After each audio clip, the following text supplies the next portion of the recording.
आज से हम एक नया चैप्टर स्टार्ट कर रहे हैं, नया टॉपिक है ना गॉस का परिमेय और इसका अनुप्रयोग, यानी कि कहाँ कहाँ पे इस परिमेय का उपयोग करेंगे, है ना। अनुप्रयोग का मतलब क्या होता है कि उपयोग कहाँ पे करना है, एप्लीकेशन क्या है इसका, है ना। हम लोग कोई भी चीज करते हैं तो उसका एप्लीकेशन ढूंढते हैं।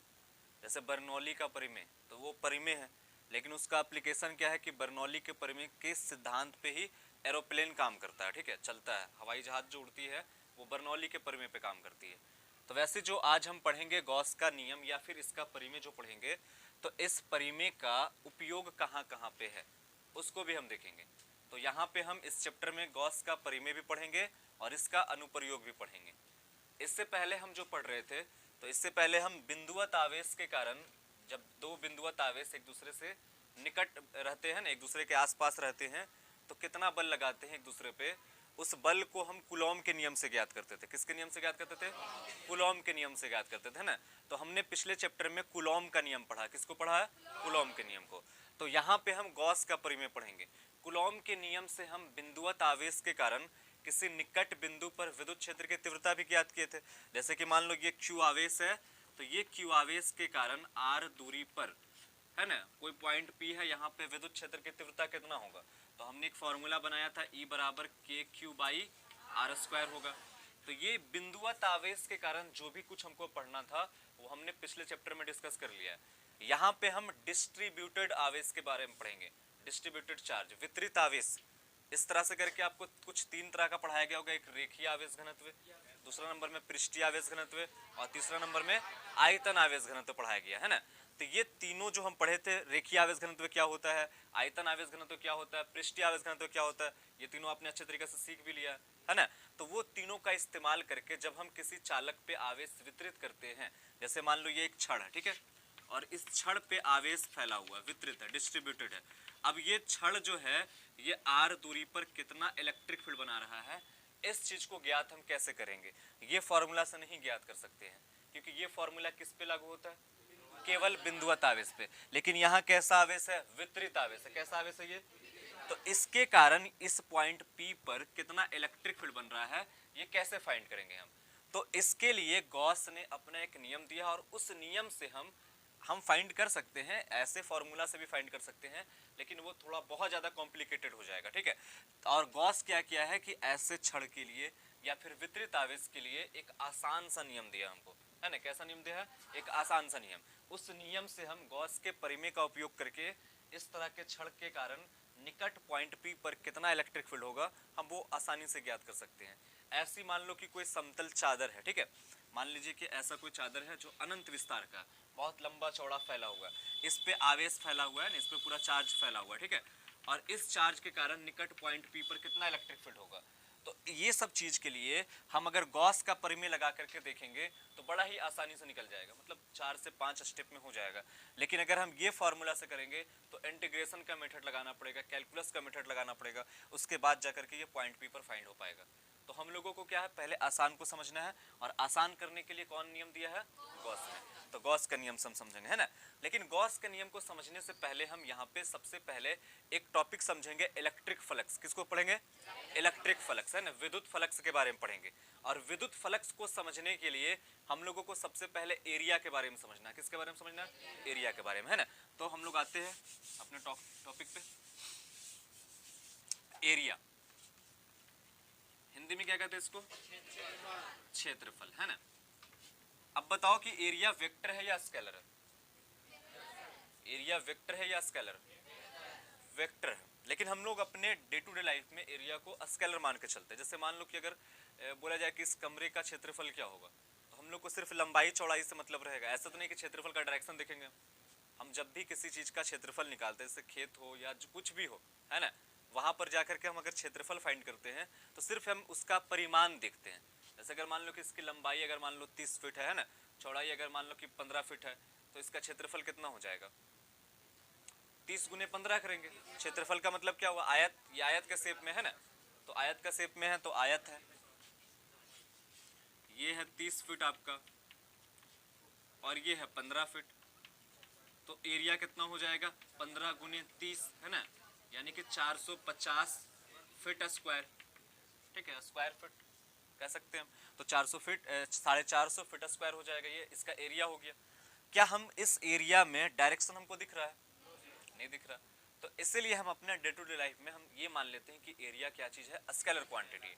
लेकिन फिजिक्स में बहुत ऐसे टॉपिक्स हैं जिसको अच्छे तरीका से समझने के लिए आपको एरिया को स्केलर ना मान करके क्या मानना पड़ेगा, वेक्टर।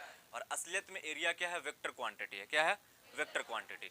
जब तक हम एरिया को वेक्टर नहीं मानेंगे तब तक फिजिक्स का बहुत ऐसा कंसेप्ट है जो अधूरा रह जाएगा।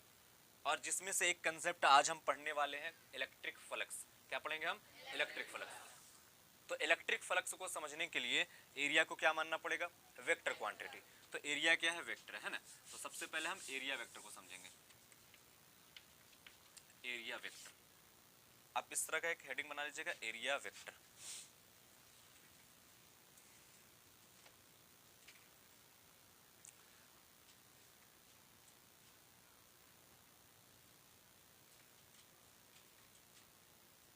अब देखो मेरे पास जितने सारे ज्योमेट्रिकल शेप्स हैं, है ना,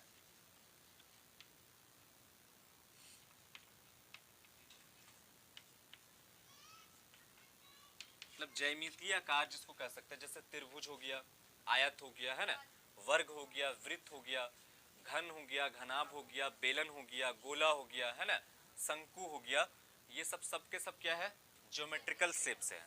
और सबका अपना अपना एरिया भी होता है। आपने पढ़ा होगा 10 तक के, है ना, आयत का क्षेत्रफल क्या होता है, वर्ग का क्षेत्रफल क्या होता है ना, बेलन का क्षेत्रफल क्या होता है, बेलन का संपूर्ण क्षेत्रफल क्या होता है, पढ़े है ना, बेलन के वक्र पृष्ठ का क्षेत्रफल क्या होता है, गोला का क्या होता है, वृत्त का क्या होता है। तो सबका क्षेत्रफल भी होता है। और आज हम क्षेत्रफल के बारे में तो पढ़ने जा रहे हैं ना, कि क्षेत्रफल सदिश होता क्या है। अगर क्षेत्रफल सदिश राशि है तो इसकी दिशा किधर होती होगी।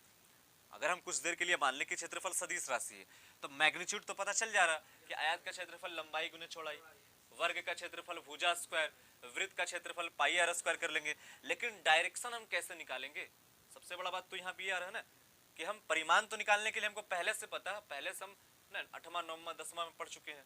लेकिन डायरेक्शन की बात हो रही है कि सबसे बड़ी बात है यहाँ पे कि डायरेक्शन कैसे निकालेंगे हम।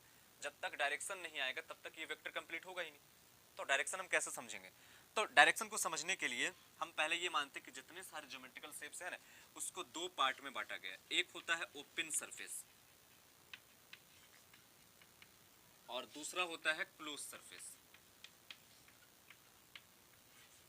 आप इतना समझ पा रहे हैं ना, ज्योमेट्रिकल शेप ज्यामितीय आकार, ठीक है। ओपन सरफेस को हिंदी में यानी खुला सतह जिसको कह सकते हैं, और क्लोज सरफेस का मतलब है कि बंद सतह, है ना। क्लोज सरफेस का मतलब क्या है, बंद, और ओपन सरफेस का मतलब है खुला सतह, ठीक है। तो जितने सारे मेरे पास ज्योमेट्रिकल शेप्स हैं उसको हम कितने पार्ट में बांटे, ओपन और क्लोज में बांटते हैं ना। अब ओपन किसको किसको कहेंगे और क्लोज किसको किसको कहेंगे। तो आपको दिख रहा होगा कि जो पूरे तरह से एकदम बंद रहेगा, चारों तरफ से बंद रहेगा, ऊपर नीचे आगे पीछे, उसको हम किस में लेके आएंगे, जो खुला हुआ रहेगा उसको हम किस में लेंगे, ओपन सरफेस में लेंगे, ठीक है। तो ओपन सरफेस में क्या क्या आएगा, जैसे कि ट्रायंगल, त्रिभुज। अगर हम त्रिभुज को देखें, है ना, तो मान लो कि एक ऐसा होगा एक ऐसा होगा, तो बीच वाला पूरा क्या है, भाग खुला हुआ रहेगा कि नहीं। त्रिभुज क्या एक लाइन से बनता है, सिर्फ लाइन से बनता है, इस तरह से लाइन से बनता है ना, तो त्रिभुज हो गया। उसके बाद हम देखेंगे वृत्त, वृत्त है ये, ठीक है, गोला नहीं है, ये क्या है, वृत्त है। उसके बाद और क्या हो जाएगा, आयत। उसके बाद क्या हो जाएगा, हाँ वर्ग कह सकते हैं, वर्ग। ये सब किस चीज में आ रहा है, ओपन सरफेस में। किस में आ रहा है ये, ओपन सरफेस। त्रिभुज हो गया, वृत्त हो गया, आयत हो गया, वर्ग हो गया, है ना, समांतर चतुर्भुज हो जाएगा। ये सब किस में आएगा, सब के सब आएगा ओपन सरफेसेस में आएगा, क्योंकि ये खुला है, पूरा चारों तरफ से खुला हुआ है ना। बस ये लाइन पे बना होता है, किस पे, एक रेखा से बना होता है। अगर हमको एक त्रिभुज बनाना है तो 3 तार लेंगे, बना सकते हैं। त्रिभुज बनाने के लिए कितना तार चाहिए, कम से 3 तार। एक तार को भी मोड़ मार के काम कर सकते हैं, है ना, ऐसे लेके जाएंगे, ऐसे घुमाएंगे, ऐसे घुमा देंगे, एक तार से बन गया त्रिभुज। अगर हमको वृत्त बनाना है, एक तार लेंगे उसको गोल घुमा देंगे, ऐसे करके वृत्त बन जाएगा, है ना। आयत बनाना रहेगा, इस तरह से हम आयत के शेप में लेकर चले आएंगे। तो वो बीच का जो स्पेस है वो पूरा का पूरा खुला हुआ है, इसलिए हम इसको किस में रखे हैं, ओपन सरफेस में। क्लोज सरफेस में क्या क्या होगा, हाँ पहले तो गोला हो जाएगा, उसके बाद हो जाएगा हाँ घन घनाभ शंकु, बेलन, ये सब आ जाएगा ना। मान लो कि ये घन है और इस तरह से आप घनाभ भी ले लीजिएगा। अच्छा, बेलन भी हो जाएगा।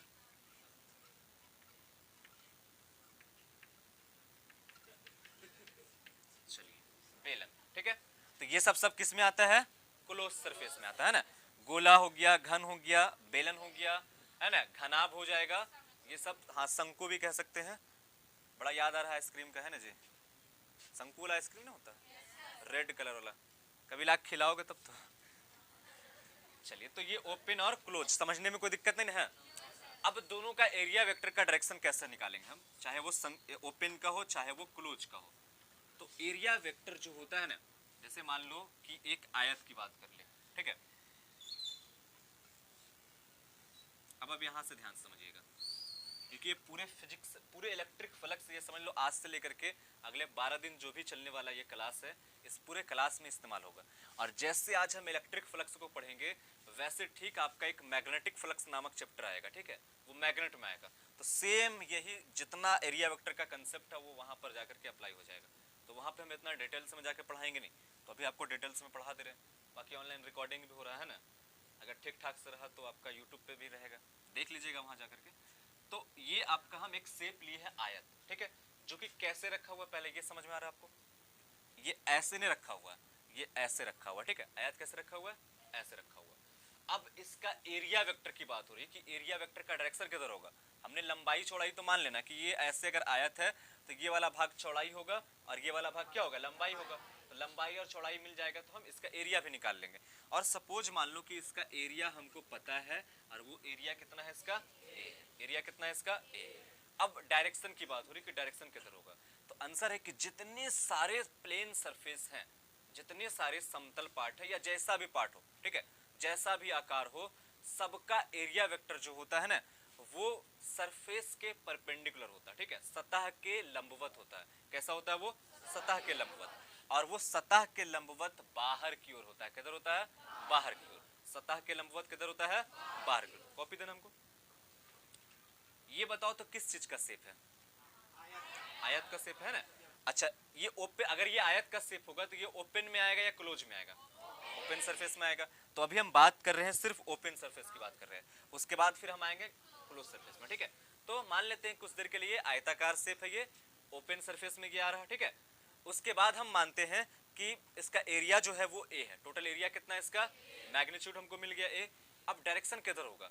तो हमने बताया कि डायरेक्शन जो होता है वो सतह के लंबवत होता है। तो सतह कौन है यहाँ पे? ये वाला पूरा पार्ट क्या है? सतह है। और इसके लंबवत किधर होगा? बाहर की ओर। सतह के लंबवत किधर होगा? तो अब ये सतह है, तो सतह के लंबवत हम लिए बाहर की ओर। तो ये जो चौक दिख रहा है ना आपको, ये एरिया वेक्टर का डायरेक्शन दिख रहा है। क्या दिख रहा? एरिया वेक्टर का डायरेक्शन है ये। अब ये, हाँ हाँ पीछे भी आएंगे, ये चौक जो है इधर जा रहा है तो एरिया वेक्टर का डायरेक्शन इधर होगा, ठीक है। यहाँ से यहाँ होगा, यहाँ से हम देखेंगे तो एरिया वेक्टर का डायरेक्शन इधर होगा। यानी पूरे सरफेस पे हम कहीं पर भी चले जाएंगे तो हर जगह पे हमको एरिया वेक्टर का डायरेक्शन इधर मिलने वाला है, क्योंकि ये समतल सतह है। कैसा सतह है? यहाँ यहाँ यहाँ सब एक ही शेप में है ना, कहीं पे मुड़ाव नहीं है, कहीं पे कर्व पार्ट नहीं है, तो सबका एरिया वेक्टर क्या होगा? सीधा होगा। अगर यहाँ पर का इधर जा रहा है तो यहाँ पर कभी इधर, यहाँ पर कभी उधर। अच्छा, अब किसी का मर्जी हुआ कि हम आगे नहीं लेंगे, हम पीछे से लेंगे, तो वो पीछे से भी ले सकता है, तो पीछे से इधर जाएगा एरिया वेक्टर, यानी कि बाहर ही जाएगा। ऐसा नहीं कि हम अंदर लेके चले जाएंगे। एरिया वेक्टर हमेशा किधर जाएगा?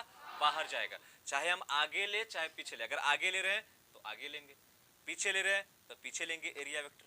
समझ में आ रहा बात? तो हम पीछे भी एरिया वेक्टर का डायरेक्शन मान सकते हैं और आगे भी मान सकते हैं, लेकिन वो कैसे होना चाहिए? सतह के साथ में 90 डिग्री होना चाहिए, सतह के लंबवत होना चाहिए। देखो 90 डिग्री ना, सतह आपका ये है, ये फूल बना हुआ है ना जो, हाँ ये सतह है आपका, और ये चौक के साथ में देखो तो कितना एंगल बना रहा? 90 डिग्री बना रहा। समझ में आ रहा बात? चलिए, अब जितने सारे ओपन सरफेस है सब में एरिया वेक्टर ऐसे होगा, सतह के लंबवत, चाहे वो आयत हो, वर्ग हो, वृत्त हो, है ना, उसके या तो त्रिभुज हो, सब में क्या होगा? सतह के लंबवत होगा। अब जैसे ये आयत है तो इसका एरिया वेक्टर क्या हो जाएगा? ये एरिया है। अब देखो आयत कैसे रखा हुआ है? ऐसे रखा हुआ है ना, तो सतह के लंबवत किधर होगा? ऐसे होगा ना। तो हम इसको इस तरह से बना सकते हैं कि एरिया वेक्टर ऐसा होने वाला, ठीक है, एरिया वेक्टर इस तरफ होगा।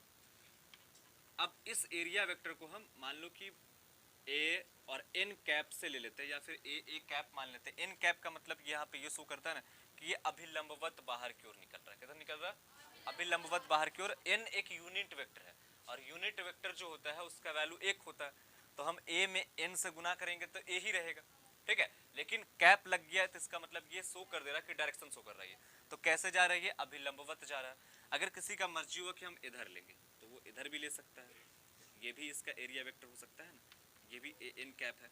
लेकिन दोनों में एक फर्क है। वो फर्क क्या है कि अगर आप किसी क्वेश्चन में, किसी न्यूमेरिकल में एरिया वेक्टर का डायरेक्शन इस तरफ लिए, जैसे आपका आयत ऐसे है और आपने एरिया वेक्टर का डायरेक्शन इस तरफ लिया, ठीक है, सतह के इस तरफ, इधर भी हो सकता है, लेकिन आपने अगर इस तरफ लिया है तो पूरे न्यूमेरिकल में आपको एरिया वेक्टर का डायरेक्शन इसी तरफ लेना है। अगर आप आधा क्वेश्चन में इधर लेते हैं और आधा क्वेश्चन में इधर लीजिएगा तो गलत हो जाएगा वो। अगर आप फिर इधर मानते हैं तो आपको साइन चेंज करना पड़ेगा। अगर इधर वाला का आप पॉजिटिव लेते हैं तो इधर वाला क्या लेना पड़ेगा? अगर आप अपने सामने वाला का पॉजिटिव लेते हैं तो पीछे वाला क्या लेना पड़ेगा? नेगेटिव लेके काम करना पड़ेगा, तब जाकर के वो क्लियर होगा। ऐसा नहीं कि इधर वाला कभी माने पॉजिटिव, फिर आधा न्यूमेरिकल के बाद आप इधर वाला पॉजिटिव मान लोगे तो वो गलत हो जाएगा। तो आपको पूरा क्लियर हो गया कि एरिया वेक्टर का डायरेक्शन किधर होता है? सतह के लंबवत बाहर की ओर।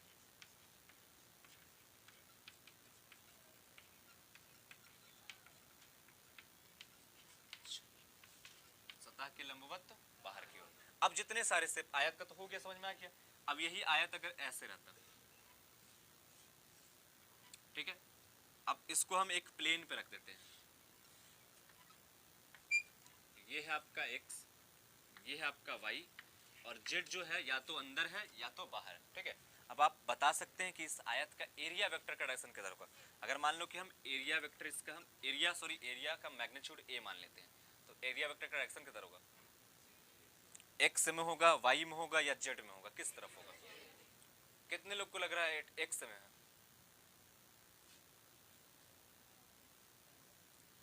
हाँ, कंसेप्ट आप समझिए, सतह के लंबवत किधर है? और दूसरा आपको ये समझना पड़ेगा कि ये आयत रखा हुआ कैसे है। तो कैसे रखा हुआ ये आयत? ऐसे है? नहीं, ऐसे नहीं है। ये आयत ऐसे रखा हुआ है, ठीक है, ऐसे आयत है। अब बताओ इसका एरिया वेक्टर किधर होगा? तो ये बताना पड़ेगा हमको, ऐसे हम आएंगे साई बाबा की तरह ऐसे। तो एरिया वेक्टर किधर इसका होगा? बाहर की ओर, है ना, जेड की तरफ हो जाएगा। तो एरिया वेक्टर इसका हो जाएगा के कैप में।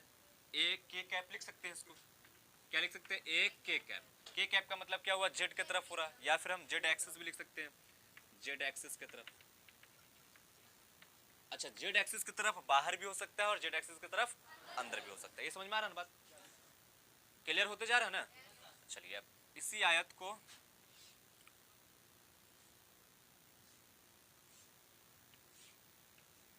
चलिए अब ऐसे रखा हुआ, फिर से हम लेते हैं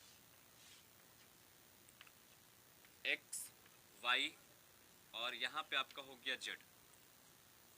पहले आप समझिए कि ये आयत रखा हुआ कैसे है।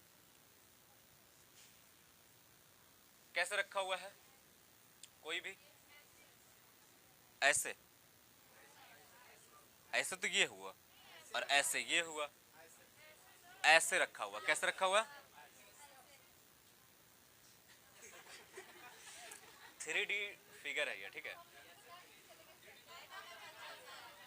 अच्छा, हम समझा रहे हैं ना, अब एक बार समझा रहे हैं ना, आगे फिर अब जो भी स्टेप देंगे समझ में आ जाएगा। तो ये आयत कैसे रखा हुआ है? ऐसे, है ना, बारिश का पानी आ जाओ गिर जाओ, है ना, मेरे हाथ पे। तो आयत ऐसे रखा हुआ है। अब बता इसका एरिया वेक्टर कितना? वाई की ओर। समझ में आ रहा है सब कुछ ना? हाँ, तो वाई अक्ष की ओर हो जाएगा एरिया वेक्टर। अगर इसका एरिया ए है तो ए जे कैप ले सकते हैं, इसको क्या ले सकते हैं? ए जे। चलिए अब जितना जल्दी हो सके आप इसको फटाक से लिख लीजिए, अच्छे से एकदम। पॉज कर दो। आयत का लिए, ठीक है। आयत के बाद और क्या हो सकता है? वर्ग भी सेम ऐसी होगा जैसे हम मान लो कि वर्ग है ये, ठीक है, एक्स वाई जेड, ये क्या है आपका? वर्ग है। एरिया ए है। डायरेक्शन बोलो किधर होगा? किधर होगा? जेड की ओर होगा।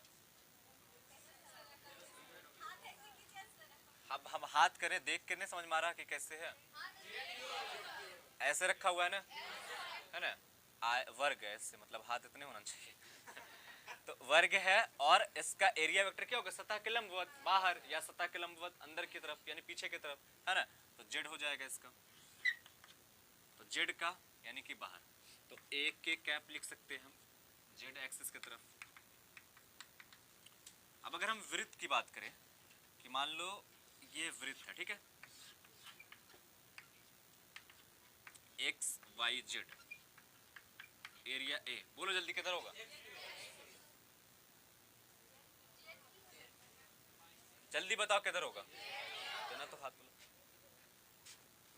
किधर होगा जल्दी से, वो हाथ में जो पहन को देना, जेड होगा या एक्स होगा वाई होगा, किधर होगा, देखो ये वृत्त है ना, ये वृत्त है।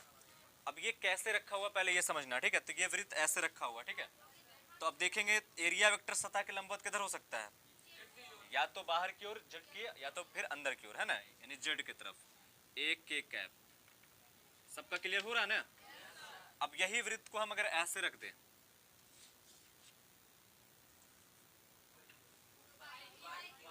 एक्स वाई जेड, किधर हो जाएगा, वाई की ओर। कैसे वाई की ओर होगा, हाँ ये वृत्त कैसे रखा हुआ है, ऐसे रखा हुआ, ठीक है, समझ में आ रहा बात। चलिए अब यही वृत्त को अगर हम ऐसे रख दें, यहाँ हो जाएगा वाई की ओर, यहाँ कैसे होगा, कैसे रखा हुआ है, इस तरह से रखा हुआ है, एक्स की तरफ जा रहा, चलो बहुत अच्छा, एक्स एक्सिस की ओर, ठीक है। तो ये कंसेप्ट पूरा समझ में आ गया ओपन सरफेस वाला। अब जो भी रहेगा एक्स वाई जेड आपको देख लेना है, या फिर डायरेक्शन दिया हुआ रहेगा उत्तर पश्चिम पूरब, है ना, तो वो भी आप देख लीजिएगा। अब आते हैं हम क्लोज सरफेस पे। तो क्लोज सरफेस में होता है ना आउटवर्ड नॉर्मल, उसमें भी सेम वही चीज होता है कि सतह के लंबवत बाहर की ओर। जितने सारे क्लोज सरफेस सब में ऐसा ही होता है, ठीक है। लेकिन दोनों में थोड़ा सा डिफरेंस हो जाता है कि अगर हल्ला नहीं, अगर समतल सतह नहीं रहेगा तो हर एक पॉइंट पे हमको स्मॉल एरिया एलिमेंट मानना पड़ेगा, ठीक है, अगर समतल सतह नहीं है। जैसे कि हम कुछ देर के लिए अगर मान लो कि गोला की बात करें, या फिर कोई एकदम टेढ़ा मेढ़ा सरफेस की बात करें, ठीक है, कि ऐसा कोई सरफेस हो जाए, ठीक है। हाँ अब ये वाला सरफेस में अगर हम बोले कि एरिया वेक्टर किधर होगा इसका, ऐसा सरफेस है, इसका एरिया वेक्टर किधर होगा, तो जो हमारे पास कंसेप्ट है आउटवर्ड नॉर्मल अभिलंबवत बाहर की ओर, तो इसमें भी सेम अभिलंबवत बाहर की ओर होगा, लेकिन सब जगह पर डायरेक्शन अलग अलग हो जाएगा। देखो यहाँ पे देखेंगे तो इसका नॉर्मल किधर जा रहा है, हाँ, और यहाँ देखेंगे तो इसका नॉर्मल इधर जा रहा है। तो हर एक पॉइंट पे हमको, हर एक पॉइंट पे एक स्मॉल एरिया एलिमेंट, है ना, एकदम छोटा सा क्षेत्रफल स्वल्पांश जिसको कह सकते हैं, स्मॉल एरिया एलिमेंट को हिंदी में कहते हैं क्षेत्रफल स्वल्पांश, मतलब छोटा सा क्षेत्रफल की कल्पना करना पड़ेगा। क्योंकि अगर हम देखें, यहाँ देखें, या फिर इसी पे देख लो ना कि इस पॉइंट पे एरिया वेक्टर इधर है और इस पॉइंट का एरिया वेक्टर का डायरेक्शन इधर हो जाएगा, तो हमको हर एक पॉइंट पे एक छोटा छोटा स्मॉल एरिया एलिमेंट की कल्पना करना है, और उस छोटे से एरिया एलिमेंट का जो डायरेक्शन होगा, एरिया वेक्टर का जो डायरेक्शन होगा, वो लंबवत किधर होगा, बाहर की ओर, है ना, लंबवत किधर होगा, बाहर की ओर। अब अगर हम यहाँ देखें तो यहाँ ठीक है लंबवत बाहर की ओर, यहाँ भी ठीक है लंबवत, यहाँ भी ठीक है लंबवत बाहर, तो आउटवर्ड नॉर्मल अभी लंबवत बाहर की ओर, कहीं भी यहाँ देख लिए तो इधर हो जाएगा, यहाँ देख लेंगे तो इधर हो जाएगा, तो हर जगह पे नॉर्मली बाहर की ओर होगा। एन कैप का मतलब ये शो करता है कि अभी लंबवत बाहर की ओर है, किधर है ये, अभी लंबवत बाहर की ओर, है ना। तो कोई भी शेप रहे हमको देखना है, हमको एरिया वेक्टर का डायरेक्शन किधर लेना है, अभी लंबवत बाहर की ओर लेना है, ठीक है। लेकिन ध्यान रखना है कि अगर वो शेप जो है उसमें कर्व पार्ट ज्यादा हो, घुमाव रहे, तो हर उसमें वैसे सिचुएशन में हम क्या करेंगे कि एक स्मॉल एरिया एलिमेंट की कल्पना करेंगे। जैसे यहाँ पे एक स्मॉल एरिया एलिमेंट ये वाला है, ठीक है, क्या करेंगे हम एक स्मॉल एरिया एलिमेंट की कल्पना करेंगे और उसका हम डायरेक्शन निकाल लेंगे, उसके बाद फिर आगे हम इंटीग्रेशन मेथड लगा करके टोटल का निकाल लेंगे। तो स्मॉल एरिया एलिमेंट, जैसे कि हम आपको दिखाते हैं कि मान लो कि ये गोला है, ठीक है, ये किसका शेप है, गोला का शेप है। अब देखो अगर हम गोला की बात कर ले यहाँ पे, है ना, तो यहाँ पर से देखो ये कर्व हो रहा, मुड़ रहा। अगर हम यहाँ पे देखते हैं तो एरिया वेक्टर किधर आ रहा, बाहर, लेकिन यहाँ देखेंगे तो एरिया वेक्टर बाहर अगर लेंगे तो गलत हो जाएगा ना, क्योंकि ये यहाँ से कर्व है, ऐसे मुड़ाव है। तो इस मुड़ाव पे अगर देखें, यहाँ पे हम देखेंगे तो यहाँ पे एरिया वेक्टर इधर जाएगा, यहाँ पे देखेंगे तो इधर चला जाएगा, यहाँ देखेंगे तो इधर आ जाएगा। लेकिन अभी जो समतल पार्ट देख रहे थे, जो आयत वगैरह की बात कर रहे थे हम, उस आयत में क्या हो रहा था, हाँ आयत में क्या हो रहा था, जैसे मान लो ये आयताकार शेप है, ठीक है, तो इसमें क्या हो रहा था कि यहाँ भी देख रहे हैं तो वही है, यहाँ भी देख रहे हैं तो एकदम बाहर ही आ रहा था, हर जगह पे क्या आ रहा था, बाहर आ रहा था। तो जहाँ पे कर्व पार्ट आता है ना, वहां पे हम स्मॉल एरिया एलिमेंट लेकर के काम करेंगे, कि छोटा सा एरिया एलिमेंट लेंगे जिससे हमको डायरेक्शन लेने में दिक्कत नहीं होगा। तो कर्व पार्ट रहेगा तो क्या करेंगे हम, स्मॉल एरिया एलिमेंट की कल्पना करेंगे, इसको हिंदी में कहते हैं क्षेत्रफल स्वल्पांश।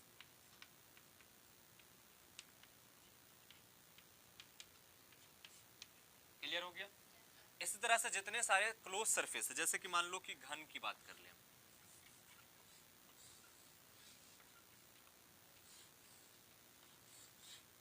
या घनाभ जो भी है, ठीक है। चलो अब देखो इसमें कितने शेप, कितने फेस है इसमें, कितने सतह है इसमें, घन में या घनाभ, ये घन ही मान लो कुछ देर के लिए, तो 6 सतह। अब देखेंगे हम, हल्ला नहीं, अगर देखें तो सबके सब एक वर्ग के जैसा नहीं होता है, ठीक है, तो इसका एरिया वेक्टर किधर होगा, इधर, इसका इधर, इसका इधर, इसका इधर, सामने वाला का इधर, पीछे वाला का पीछे, सबका एरिया वेक्टर।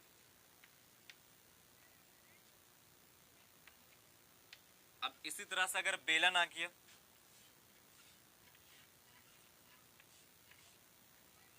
तो इसका एरिया वेक्टर क्या होगा, ये क्या किसका शेप है बेलन में, ये किसका शेप है, वृत्त का, और वृत्त का क्या होता है एरिया वेक्टर, सतह के लंबवत, तो ये सतह है ना, तो इसके लंबवत किधर होगा, इसका किधर होगा, इधर किधर होगा, इधर किधर होगा, समझ में आ रहा बात। ये पूरा का पूरा कर्व पार्ट होगा। अगर आप बेलन यहाँ पे रहता, बेलन का शेप, जैसे पेन देना हमको, ये कुछ देर के लिए अगर मान लो कि ये बेलन का शेप है, ठीक है, ये किसका शेप है, बेलन का, तो देखो इसमें क्या घुमाव होता है ना, देखो हर जगह पे घूम रहा है, ठीक है, हर जगह पे क्या हो रहा है, कर्व पार्ट हो रहा है, तो इसमें हमको छोटा छोटा स्मॉल एरिया एलिमेंट, यानी इस पूरे पार्ट पे हमको स्मॉल एरिया एलिमेंट की कल्पना करना पड़ेगा, ठीक है। लेकिन इस पूरे पार्ट पे करने की कोई जरूरत नहीं है, इस पूरे पार्ट पे स्मॉल एरिया एलिमेंट कल्पना करने की कोई जरूरत नहीं, लेकिन इस पार्ट पे करना पड़ेगा, क्योंकि ये क्या है, कर्व पार्ट है, क्या ये कर्व पार्ट है, तो जहां पे कर्व पार्ट आएगा वहां पे हम स्मॉल एरिया एलिमेंट की कल्पना करेंगे। तो क्या एरिया वेक्टर का कंसेप्ट पूरा क्लियर हो गया आपका, ओपन रहे क्लोज रहे जैसा भी रहे सब हो जाएगा। एक बार जल्दी से इसको उतार लो।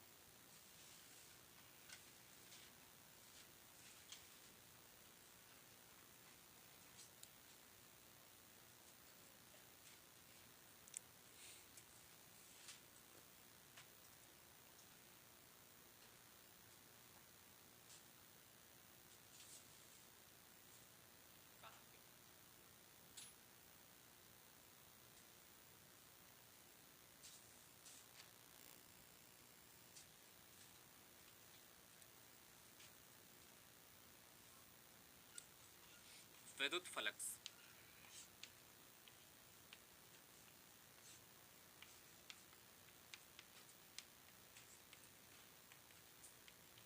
Electric flux.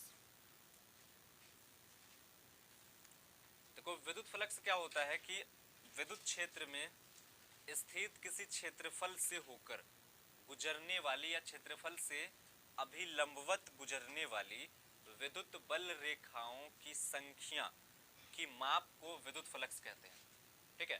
किसको कहते हैं कि विद्युत क्षेत्र में स्थित, विद्युत क्षेत्र में स्थित किसी क्षेत्रफल से होकर गुजरने वाली बल रेखाओं की संख्या की माप को विद्युत फ्लक्स कहा जाता है। लिख लो, पहले लिखिएगा, विद्युत क्षेत्र में, विद्युत क्षेत्र में उपस्थित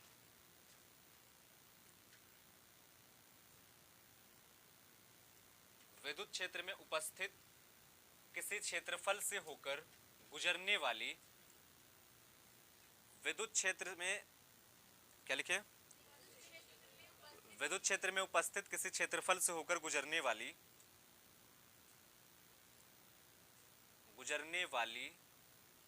विद्युत बल रेखाओं की संख्या, विद्युत बल रेखाओं की संख्या की माप को विद्युत फ्लक्स कहते हैं। विद्युत बल रेखाओं की संख्या की माप को विद्युत फ्लक्स कहते हैं।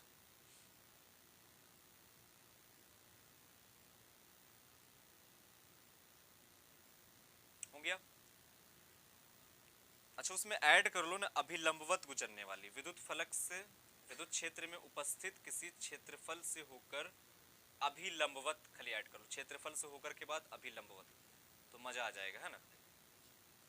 क्षेत्रफल से होकर अभिलंबवत, बाकी कुछ नहीं करना है। क्लियर हो गया। अब समझते हैं कि फलक से होता क्या है ना।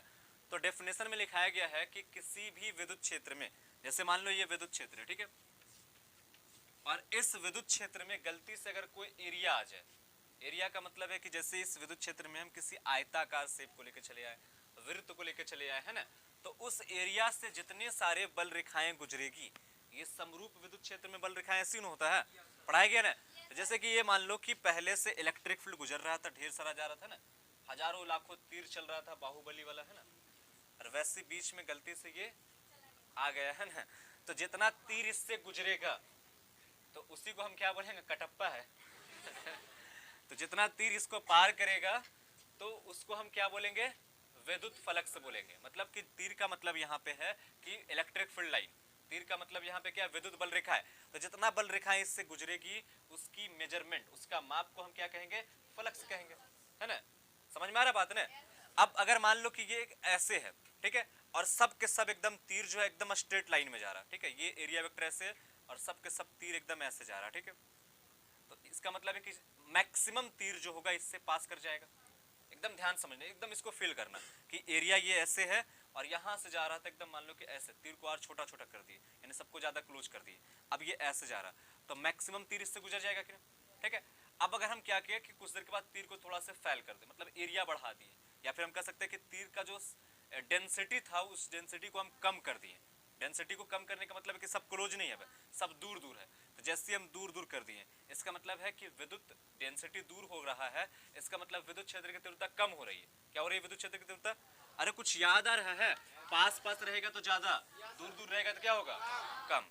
तो अगर मान लो कि हम दूर कर दिए, तो पहले देखो कितना जा रहा था, पूरा पूरा 5 जा रहा था ना, अब दूर कर दिए, देखो कितना जा रहा, तो इसका मतलब है कि विद्युत क्षेत्र अगर हम कम कर देते हैं तो फ्लक्स भी क्या हो जाएगा, कम हो जाएगा। एकदम समझना। तो किस पे डिपेंड करने लगा, विद्युत फ्लक्स किस पे डिपेंड करने लगा, विद्युत क्षेत्र पे। और देखो ने अभी अभी विद्युत क्षेत्र ज्यादा है, फ्लक्स भी ज्यादा मिल रहा, 5 जा रहा, अब विद्युत क्षेत्र क्या कर दिए हम, कितना जा रहा, इसका मतलब है कि फ्लक्स किस पे डिपेंड करता है, विद्युत क्षेत्र पे। अगर इसको हम कम करेंगे तो फ्लक्स क्या हो रहा, और ज्यादा कर रहे तो फ्लक्स क्या हो जा रहा। एक चीज समझ में आ गया।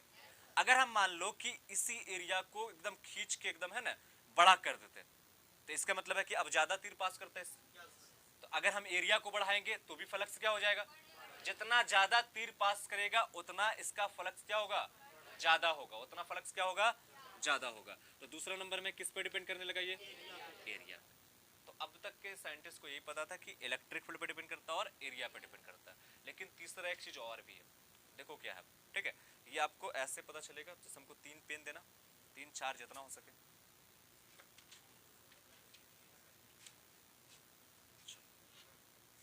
हाँ दे दो, नहीं ना ज्यादा मत दो, ठीक है। अब ये मान लो कि ऐसे है, ठीक है, एरिया वेक्टर भी सब कुछ सेम है, देखो सब ऐसे जा रहा था ना, सबका जिंदगी ठीक ठाक चल रहा है, ऐसे करके जा रहा, अभी तो देखिए सबके सब क्रॉस कर किया, एरिया को कुछ नहीं किया, हम वैसे ही फिक्स कर दिए, ए एरिया है, एक जगह पे ला करके इसको स्टैंड में फिक्स कर दिए, ठीक है। लेकिन हम इस इलेक्ट्रिक फील्ड लाइन को हम इधर से नहीं गुजार रहे हैं, अब देखो एकदम देखना है, अब हम इसको हल्का से क्रॉस करके गुजार रहे हैं, हो सकता है कि एक आंख अंदर से चला जाए, लेकिन सबके सब किधर जाएगा, बाहर जा रहा, एक तो अंदर जा रहा लेकिन बाकी सब बाहर जा रहा, तो क्या इलेक्ट्रिक फ्लक्स पहले से कम गया या बढ़ गया, देखो पहले पूरा का पूरा जा रहा था, अब देखना सिर्फ दोनों में हम चेंज क्या कर रहे हैं, डायरेक्शन यानी एंगल चेंज हो रहा, क्या हो रहा, एंगल चेंज हो रहा है ना। अभी हम देखेंगे तो इसका एरिया वेक्टर का डायरेक्शन किधर होगा, एक्स की तरफ, तो एक्स के साथ में ये पेन कितना एंगल बना रहा, 0 डिग्री, तो अगर हम 0 डिग्री पे भेज रहे हैं तो मैक्सिमम फ्लक्स हो रहा, लेकिन हम जैसे 0 से एंगल को बढ़ाते हैं तो मिनिमम यानी कि धीरे धीरे करके घटना शुरू हो जा रहा है, ठीक है। अगर हम पूरा का पूरा मान लो एरिया ऐसे है और हम इलेक्ट्रिक फील्ड लाइन को ऐसे गुजारे, कितना फ्लक्स जाएगा, जाएगा, अरे इधर दरवाजा और हम इधर खोज रहे हैं ना, भूल भुलैया जैसे होता है ना, इधर भागे जा रहे दरवाजा इधर को बोल रहे उधर दरवाजा है, हम उधर भाग रहे हैं, तो क्या इलेक्ट्रिक फील्ड लाइन सबके सब इधर गुजर रहा है, कितना फ्लक्स हो रहा है, जल्दी बोलो कितना हो रहा, कितना हो रहा, कितना हो रहा, मैक्सिमम, कितना हो रहा, मैक्सिमम। इधर जा रहा तो इधर जा रहा तो ये इधर जाना का मतलब क्या हुआ कि एंगल चेंज हो रहा, क्या हो रहा, एंगल चेंज हो रहा। तो तीसरा नंबर किस पे डिपेंड करने लगा, एंगल पे डिपेंड करने लगा, है ना। तो ये इलेक्ट्रिक फ्लक्स जो है एंगल पे भी डिपेंड करने लगा। तो तीसरा नंबर में हो गया कि एंगल पे। और ये तीन चीज पर डिपेंड करके, तीनों को कंबाइंड करके हम इलेक्ट्रिक फ्लक्स का फॉर्मूला फाइंड कर लेते हैं। और वो फॉर्मूला हमको मिलता है, इलेक्ट्रिक फ्लक्स को लिखते हैं फाई ई से। किससे लिखते हैं, फाई ई से। तो फाई ई बराबर मिलता है ई डॉट ए। क्या मिलता है, ई डॉट ए। अब डॉट को हटाएंगे तो क्या लगाएंगे, कॉस थीटा। डॉट मल्टीप्लिकेशन याद आ रहा है ना। तो फाई ई बराबर क्या हो जाएगा, ई ए कॉस थीटा। अब आपको पता होना चाहिए कि अगर हम मान लो कि एरिया का मान एकदम कम कर देंगे तो फ्लक्स का मान क्या हो जाएगा, कम हो जाएगा। फ्लक्स से तीन बातों पर निर्भर करता है ना। ऐसे समझ लो कि फ्लक्स निम्न, हाँ, निम्न बातों पर निर्भर करता है। पहला नंबर में है विद्युत क्षेत्र,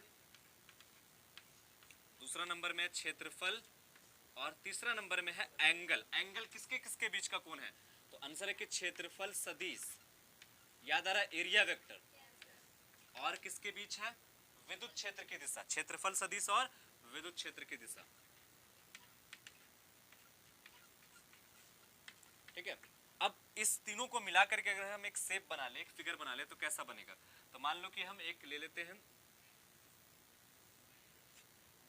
लो समझ रहे हैं तुम्हारी भावनाओं को, है ना।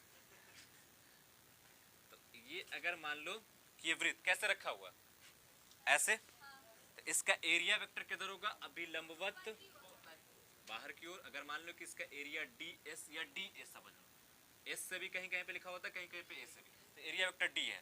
तो ये डी एक कैप हो सकता है नॉर्मली, है ना, शो कर रहा है यहाँ पे। तो एरिया वेक्टर इधर है। इलेक्ट्रिक फील्ड मान लो कि सब के सब ऐसे गुजर रहा है, इलेक्ट्रिक फील्ड, दोनों के बीच एंगल कितना है, एरिया वेक्टर। अब अगर हम अच्छे से देखें,